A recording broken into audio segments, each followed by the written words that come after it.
Hello നമസ്കാരം. നാളത്തെ എപ്പിസോഡിൻ്റെ സ്റ്റോറിയാണ് പറയാൻ പോകുന്നത്. അപ്പോൾ എല്ലാവരും സ്റ്റോറി മുഴുവനായിട്ട് കേൾക്കുക, സപ്പോർട്ട് ചെയ്യുക.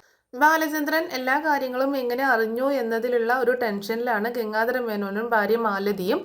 ബാലചന്ദ്രൻ ഈ രഹസ്യം അറിയാൻ യാതൊരു വഴിയും ഇല്ല എന്ന് ഗംഗാധര മേനോൻ പറയുമ്പോൾ മാലതി ചോദിക്കുന്നുണ്ട്, ഒരു പക്ഷേ രാവണി അമ്മാമ്മയുടെ വീട്ടിൽ ആരെങ്കിലും പറഞ്ഞതായിരിക്കും എന്നൊക്കെ ചോദിക്കുകയാണ്. അതിനൊരു യാതൊരു സാധ്യതയും കാണുന്നില്ല. പക്ഷേ ഒരു പെൺകുഞ്ഞാണ് ജനിച്ചത് എന്നുള്ള കാര്യം പോലും അയാൾക്ക് കൃത്യമായിട്ട് അറിയാമെങ്കിൽ നമ്മുടെ കൂട്ടത്തിൽ ഉള്ള ആരെങ്കിലും പറഞ്ഞു കൊടുത്തതായിരിക്കത്തില്ലേ എന്ന് മാലതി ചോദിക്കുമ്പോൾ അങ്ങനെ ഒരു സാധ്യത കാണുന്നില്ല. പക്ഷേ എങ്ങനെ ബാലചന്ദ്രൻ ഈ സത്യങ്ങളൊക്കെ അറിഞ്ഞു എന്നത് മനസ്സിലാവുന്നുമില്ല എന്നൊക്കെ പറയണം. ആ സമയത്ത് മാലതി വീണ്ടും ഒരു സംശയം പറയുന്നുണ്ട്. നമ്മൾ കുഞ്ഞ് മരിച്ചിട്ടില്ല, അതിനെ ഒരു ഓർഫനേജിലാണ് ആക്കിയത് എന്ന് നമ്മളോട് രാവണി അമ്മാമ്മ പറഞ്ഞു. അച്ഛനും അറിയായിരുന്നു എവിടെയാണ് ആക്കിയത് എന്നൊക്കെ. പക്ഷേ ആ കുഞ്ഞ് ശരിക്കും മരിച്ചിട്ടില്ല എങ്കിലോ, ആ കുഞ്ഞ് ഇപ്പോഴും ജീവിച്ചിരിപ്പുണ്ടെങ്കിലോ, ആ കുഞ്ഞിനെ ഒരിക്കൽ ബാലചന്ദ്രൻ കണ്ടിട്ടുണ്ടാകുമോ എന്നൊക്കെ ചോദിക്കുകയാണ്. ആ കുഞ്ഞിനെ കണ്ടാലും ബാലചന്ദ്രൻ എങ്ങനെ അറിയാൻ പറ്റും ഇത് വൈജയുടെ കുഞ്ഞാണ് എന്നുള്ള കാര്യം എന്നൊക്കെ പറഞ്ഞ് അവരാകെ ടെൻഷനിലാട്ടോ. എങ്ങനെയാണ് ബാലചന്ദ്രൻ ഇക്കാര്യങ്ങളൊക്കെ അറിഞ്ഞത് എന്ന് അറിയാഞ്ഞിട്ട്. ആ സമയത്ത് മാലതി വീണ്ടും പറയുന്നുണ്ട്, ഒരു പക്ഷേ എങ്ങനെ അറിഞ്ഞു എന്നുള്ളത് നമുക്ക് അറിയില്ല. പക്ഷേ ബാലചന്ദ്രൻ എല്ലാ സത്യങ്ങളും മനസ്സിലാക്കിയേക്കാണ്. ഇനി അവരുടെ ലൈഫ് എന്തായിരിക്കും, ബാലചന്ദ്രൻ ഇതിനെ എങ്ങനെ കൈകാര്യം ചെയ്യും, നമ്മൾ പറഞ്ഞിട്ടൊന്നും അടുക്കുന്നില്ലല്ലോ എന്നൊക്കെ പറയാണ്. ഇനി ഒരു പക്ഷേ തിരുവനന്തപുരത്തെങ്ങാനും പോയ സമയത്ത് വല്ല ഓർഫനേജ് സന്ദർശിക്കുകയും അങ്ങനെ അവിടെ നിന്ന് വല്ല കാര്യങ്ങൾ അറിയാനോ മറ്റോ പറ്റിയിട്ടുണ്ടാകും എന്നൊക്കെ മാലതി ഇങ്ങനെ ഓരോ സംശയങ്ങൾ പറയണം. നീ എന്തൊക്കെയാണ് മാലതി പറയുന്നത്? ബാലചന്ദ്രൻ എന്തിനാണ് തിരുവനന്തപുരത്ത് പോകുന്നത് എന്നൊക്കെ പറയാണ് ഗംഗാധരൻ.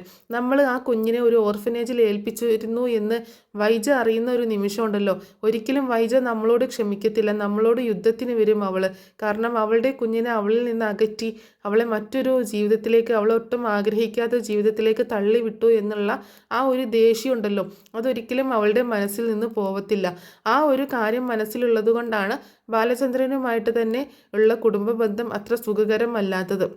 ചെറിയ ചെറിയ കാര്യങ്ങളൊക്കെ ബാലചന്ദ്രൻ തന്നെയാണ് ഒരുപാട് അഡ്ജസ്റ്റ് ചെയ്ത് ജീവിക്കുന്നത്. അവളുടെ കാര്യങ്ങളൊക്കെ അവൾ മറച്ചു വെച്ചിട്ടാണ് ജീവിക്കുന്നതെങ്കിൽ കൂടിയിട്ടും അവൾ ഒരു പരിഗണനയൊന്നും വല്ലാതെ ബാലചന്ദ്രന് കൊടുക്കുന്നില്ല എന്നാണ് എനിക്ക് അറിയാനായിട്ട് സാധിച്ചത് എന്ന് ഗംഗാധരൻ മേനോൻ പറയുമ്പോൾ അതൊക്കെ അവളുടെ ആ വിഷമം, അവളുടെ ഉള്ളിലുള്ള ആ വേദന, അതൊന്നും ആരും അറിയാതിരിക്കാൻ, അവളുടെ ലൈഫിൽ സംഭവിച്ച കാര്യങ്ങളൊന്നും ആരും അറിയാതിരിക്കാൻ അവൾ നടത്തുന്ന ഒരു ഒളിച്ചുകളിയാണ്. ശരിക്കും പറഞ്ഞാൽ ഒരു അഭിനയം തന്നെയാണ് വൈജ കാണിക്കുന്നത് എന്ന് മാലതിയും പറയാണ്. ഇനിയിപ്പോൾ അയാളോട് എന്ത് നമ്മൾ മറുപടി പറയും? അയാൾ എങ്ങനെ അയാളെ ഒന്ന് മയപ്പെടുത്തി പറഞ്ഞയക്കും എന്നൊക്കെ ഗംഗാധര മേനോൻ പറയുന്നുണ്ട്. എന്തായാലും ഗംഗേട്ടൻ വാ, അയാൾ അവിടെ ഇനി എന്തെങ്കിലുമൊക്കെ പ്രശ്നം ഉണ്ടാക്കുന്നതിന് മുൻപ് നമുക്ക് റൂമിലേക്ക് ചെല്ലാമെന്ന് പറഞ്ഞ് ഗംഗാധരനെയും വിളിച്ചുകൊണ്ട് റൂമിലേക്ക് ചെല്ലുന്നുണ്ട് കേട്ടോ. അങ്ങനെ അതേസമയം കാണിക്കുന്നത് മനുവിനെ വിളിക്കുകയാണ് വൈജയന്തി വിളിച്ചിട്ട് പറയുന്നുണ്ട്, മനു നീ വിളിച്ചിട്ട് അന്വേഷിച്ചിട്ട് എന്തെങ്കിലും വിവരം കിട്ടിയോ എന്നൊക്കെ ചോദിക്കുമ്പോൾ ഇല്ല എന്ന് പറയാണ്.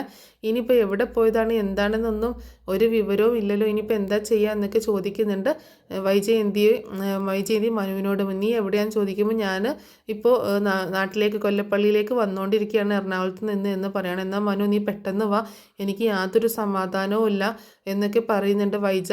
ആ സമയത്ത് മനു പറയുന്നുണ്ട്, നമുക്കൊരു കാര്യം ചെയ്യാം, ഇത്രയും നേരമായിട്ടും അങ്കിളിനെ കുറിച്ച് ഒരു വിവരവും ഇല്ല, അങ്കിൾ ഫോൺ എടുക്കുന്നുമില്ല.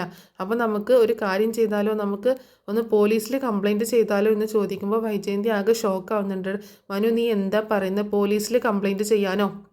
അതെ ആൻറ്റി, പോലീസിൽ കംപ്ലൈൻറ്റ് ചെയ്യുന്നത് നല്ലതായിരിക്കും. കാരണം ഇന്നലെ ഉച്ച മുതൽ കാണാതായതല്ലേ, ഇന്ന് ഇത്രയും നേരമായിട്ട് യാതൊരു വിവരവും ഇല്ല.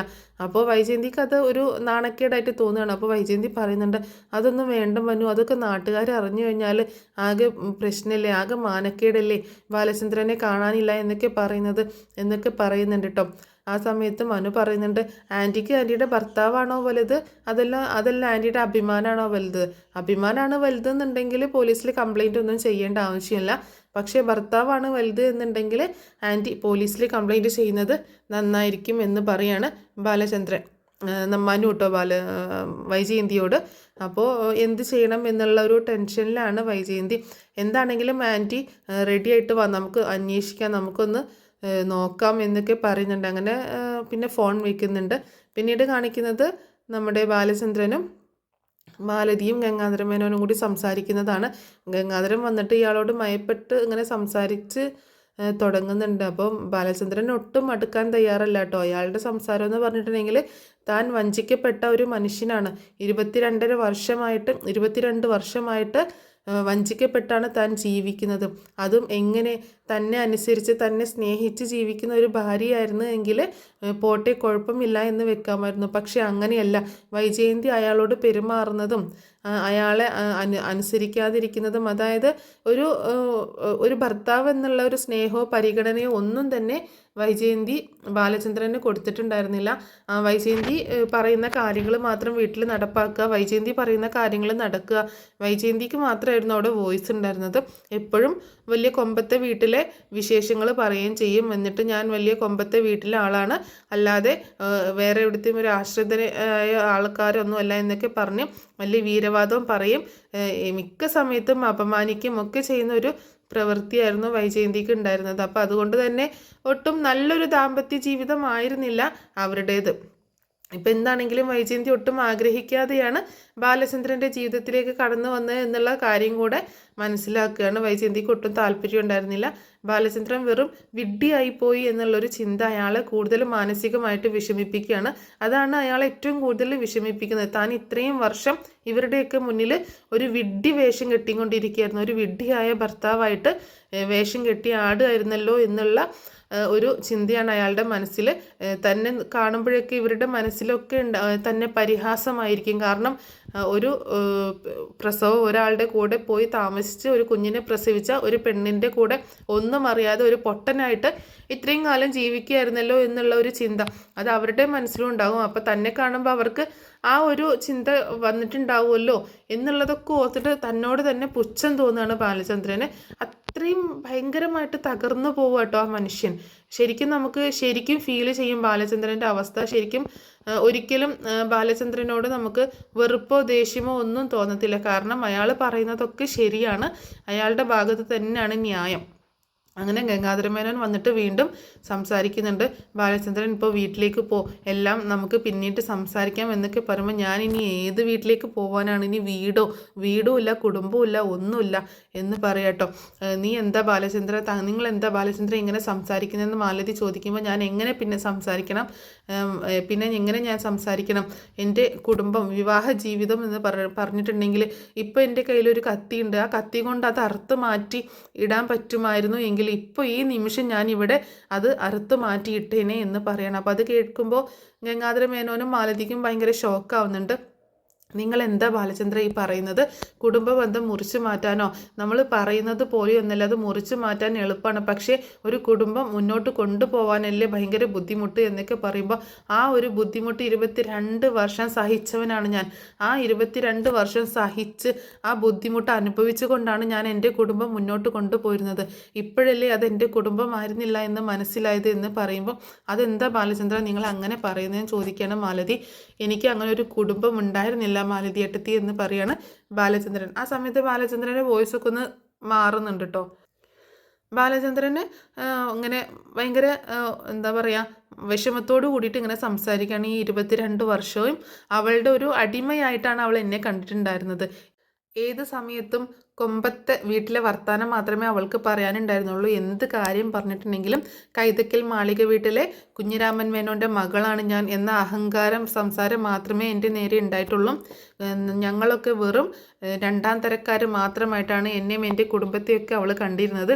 എൻ്റെ കുടുംബത്തെ പൊട്ട് എന്നെപ്പോലും ഒരു വില കൽപ്പിച്ചിരുന്നില്ല. ഇത്രയും വർഷം ഞാൻ അവിടെ എല്ലാം സഹിച്ചും ക്ഷമിച്ചും ജീവിച്ചു. എൻ്റെ ഭാര്യയാണല്ലോ, എൻ്റെ മക്കളുടെ അമ്മയാണല്ലോ, എൻ്റെ മക്കളാണല്ലോ, എൻ്റെ കുടുംബമാണല്ലോ എന്ന് കരുതി ഞാൻ എല്ലാവരെയും സ്നേഹിച്ചും അവർക്ക് ഓരോരുത്തർക്കും വേണ്ട റെസ്പെക്റ്റ് കൊടുത്തും ഒക്കെയാണ് ഞാൻ ജീവിച്ചത്. ഗംഗേട്ടനെ ഞാൻ എൻ്റെ സ്വന്തം ചേട്ടനെ പോലെയാണ് കണ്ടിട്ടുള്ളത്. അതുപോലെ ശിവേട്ടനാവട്ടെ, രാജീവാവട്ടെ, എല്ലാവരെയും ഞാൻ എൻ്റെ സ്വന്തമായിട്ടാണ് കണ്ടിട്ടുള്ളത്. പക്ഷേ എല്ലാവരും കൂടെ എന്നെ വഞ്ചിക്കുകയായിരുന്നു അല്ലേ എന്നൊക്കെ പറഞ്ഞ് വീണ്ടും ഇങ്ങനെ പറയുന്നുണ്ട്. എന്നിട്ട് ബാലചന്ദ്രൻ പറയുന്നുണ്ട്, വൈജ അവളാണ് ഒപ്പിച്ച് വെച്ചേക്കുന്നത്. എന്നിട്ടും അവളുടെ സ്വഭാവം എങ്ങനെയായിരുന്നു? എന്നോടുള്ള പെരുമാറ്റം, മറ്റുള്ളവരോടുള്ള പെരുമാറ്റം ഇപ്പോഴും എന്നെ പുച്ഛമാണ്, എന്നെ ഒരു അവജ്ഞയാണ്. എന്നാൽ ഞാൻ എന്തെങ്കിലും ഒരു കാര്യം പറഞ്ഞിട്ടുണ്ടെങ്കിൽ അതിനെ എതിർക്കാനല്ലാതെ അതിനെ സപ്പോർട്ട് ചെയ്തുകൊണ്ട് ഒരിക്കലും അവൾ സംസാരിക്കത്തില്ല എന്നൊക്കെ ഇങ്ങനെ പറയണം. അപ്പോൾ ബാലചന്ദ്രൻ ശരിക്കും പറഞ്ഞാൽ വൈജയുടെ കൂടെ ഒരു നല്ല ലൈഫ് ആയിരുന്നില്ല എന്നുള്ളത് മനസ്സിലാക്കുകയാണ് മാലതിയും ഗംഗാധരൻ മേനോൻ. അപ്പോൾ മാലതി പറയുന്നുണ്ട്, പക്ഷേ നിങ്ങൾ ഭയങ്കര ഹാപ്പി ആയിരുന്നല്ലോ നിങ്ങളുടെ ജീവിതത്തിൽ എന്ന് പറയുമ്പോൾ ഞാൻ ഹാപ്പിനെസ് അഭിനയിക്കുകയായിരുന്നു. കാരണം എനിക്ക് എൻ്റെ മക്കളുടെ മുന്നിൽ ഞാൻ സന്തോഷവാനാണ് എന്ന് കാണിക്കണമായിരുന്നു. എന്നിട്ടും എൻ്റെ കൃഷ്ണമോൾ എന്നോട് ചോദിച്ചിട്ടുണ്ട്, അമ്മയുടെ കൂടെയുള്ള ലൈഫിൽ അച്ഛൻ ഹാപ്പിയാണോ എന്ന്. എന്ത് മറുപടി പറയണമെന്നറിയാതെ ഞാൻ മൗനമായി ഇരുന്ന് പോയിട്ടുണ്ട് എന്ന് പറയണ ബാലചന്ദ്രൻ.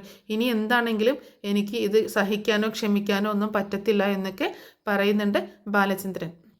അങ്ങനെ വീണ്ടും ബാലചന്ദ്രൻ ഇങ്ങനെ കുറേ കാര്യങ്ങളൊക്കെ സംസാരിക്കുന്നുണ്ട്. അപ്പോൾ അയാളെ വീട്ടിലേക്ക് ക്ഷണിക്കുന്നുണ്ട്, ഇനി വീട്ടിലേക്ക് പോകാം, നമുക്ക് ഇനി ഭക്ഷണമൊക്കെ കഴിച്ച് റെസ്റ്റ് എടുത്തിട്ട് പോകാം എന്നൊക്കെ പറയുമ്പോൾ, ഇല്ല ഞാനിനി നിങ്ങളുടെ സൽക്കാരം സ്വീകരിക്കാനൊന്നും വന്നതല്ല എന്ന് പറയാണ്. നിങ്ങൾ പൊക്കോ എന്ന് പറയുമ്പോൾ ബാലചന്ദ്രൻ്റെ വണ്ടി അവിടെയല്ലേ കിടക്കുന്നത്, എന്താണെങ്കിലും വണ്ടി എടുക്കാൻ അങ്ങോട്ടേക്ക് വരണ്ടേ, അത് ഞാനൊരു ടാക്സി പിടിച്ച് വന്നോളാം എന്നൊക്കെ പറയുമ്പോൾ, അതൊന്നും വേണ്ട ബാലചന്ദ്രൻ, ഞങ്ങളുടെ കൂടെ തന്നെ വാ എന്ന് പറഞ്ഞ് നിർബന്ധിച്ച് ബാലചന്ദ്രനെ അവർ വീട്ടിലേക്ക് കൊണ്ടുപോകുന്നുണ്ടെങ്കിലും പിന്നീട് ബാലചന്ദ്രൻ അവിടെ ഭക്ഷണമൊന്നും കഴിക്കാൻ നിൽക്കാതെ അവിടെ നിന്ന് തിരിച്ചു പോകാനാണ് സാധ്യത. പിന്നീട് ഒരു പക്ഷേ ബാലചന്ദ്രൻ അവരോട് വെളിപ്പെടുത്താനുള്ള ഒരു സാഹചര്യം ഉണ്ട് കേട്ടോ. കാരണം എന്താണെന്ന് വെച്ചാൽ, നിങ്ങൾ 22 വർഷങ്ങൾക്ക് മുൻപ് 23 വർഷങ്ങൾക്ക് മുൻപ് മരിച്ചുപോയി എന്ന് പറഞ്ഞ പെൺകുട്ടി ഇപ്പോൾ ജീവനോടെ എൻ്റെ മുന്നിൽ വന്ന് നിൽപ്പുണ്ട് എന്നുള്ള കാര്യം ഒരു പക്ഷേ അറിയിക്കാനുള്ളൊരു സാധ്യതയുണ്ട് കേട്ടോ.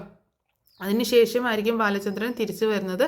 അങ്ങനെ തിരിച്ചു വരുന്ന ബാലചന്ദ്രൻ ഒരു ബാറിൽ കയറിയിരുന്ന് മദ്യപിക്കുകയും ഓരോ കാര്യങ്ങളൊക്കെ ഓർത്തിട്ട് ഭയങ്കരമായിട്ട് അവിടെ പ്രശ്നം ഉണ്ടാക്കുകയൊക്കെ ചെയ്യുന്നുണ്ട്. ടേബിളിൽ ഇരുന്ന സാധനങ്ങളൊക്കെ തട്ടിത്തെറിപ്പിക്കുകയൊക്കെ ചെയ്യുന്നുണ്ട്.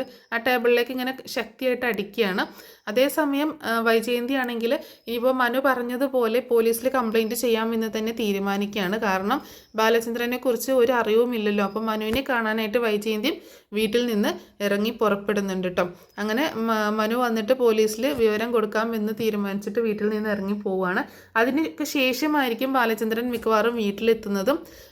ബാലചന്ദ്രൻ ഇങ്ങനെ വാതിലടച്ചിട്ട് ഇങ്ങനെ ഇരിക്കുന്ന സമയത്ത് ഓരോ കാര്യങ്ങളൊക്കെ ഓർത്ത് വൈജയന്തിയും മലിനിയൊക്കെ ഉപദ്രവിക്കുന്ന കാര്യങ്ങളൊക്കെ ഓർത്ത് സ്വപ്നം കാണുന്നത് പോലെയൊക്കെ ഓർത്ത് അങ്ങനെ ടെൻഷൻ ആവുകയും ആ സമയത്താണ് ബാലചന്ദ്രന് ഹാർട്ട് അറ്റാക്ക് വരികയും പിന്നീട് അലീന അത് കാണുകയും ചെയ്യുന്നതൊക്കെ സീനുകളൊക്കെ ഇനി വരാൻ പോകുന്ന സീനുകളാണ്. അപ്പോൾ എന്താണെങ്കിലും ഇത്രയേ ഉള്ളൂ നാളത്തെ എപ്പിസോഡിൻ്റെ സ്റ്റോറി. അപ്പോൾ എന്താണെങ്കിലും ഈ സ്റ്റോറി നിങ്ങൾക്ക് ഇഷ്ടമായിട്ടുണ്ടാവുമെന്ന് കരുതാം കേട്ടോ. അപ്പോൾ സ്റ്റോറി ഇഷ്ടമായിട്ടുണ്ടെങ്കിൽ സപ്പോർട്ട് ചെയ്യാൻ മറക്കരുത്, ലൈക്ക് ചെയ്യാനും ഹൈപ്പ് എന്ന ഓപ്ഷൻ കൊടുക്കാനൊന്നും മറക്കരുത് കേട്ടോ.